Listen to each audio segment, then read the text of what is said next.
Today I'm going to show you how to move photos to albums on Facebook. Ladies and gentlemen, straight from your home page, you're going to go up to the top left, click on your name and your profile picture, come down to photos.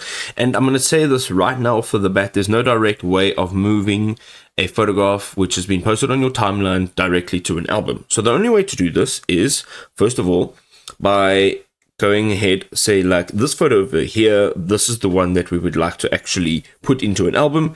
Go ahead, click on the little pencil icon, click on download. You'll be downloading that. And then unfortunately, you will have to download all of the photographs that you want to add. Okay, so I'm just going to do these three for an example. From here, you're going to go to albums and you're going to create an album. So I've already created an album. It's called Big Dog. I'm going to click on this and here you'll have the option to add to album.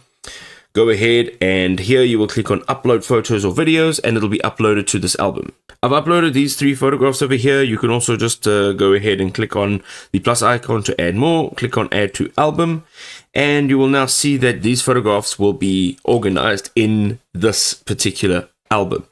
Now, if you give it a few seconds, you'll be able to go back to your photos page and see it within the album.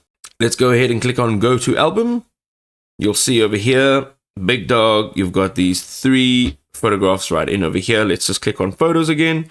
You'll see albums, and within the next few seconds it will show a cover picture in here, but ultimately these are the images that I've added to that album. This is the only way to do it.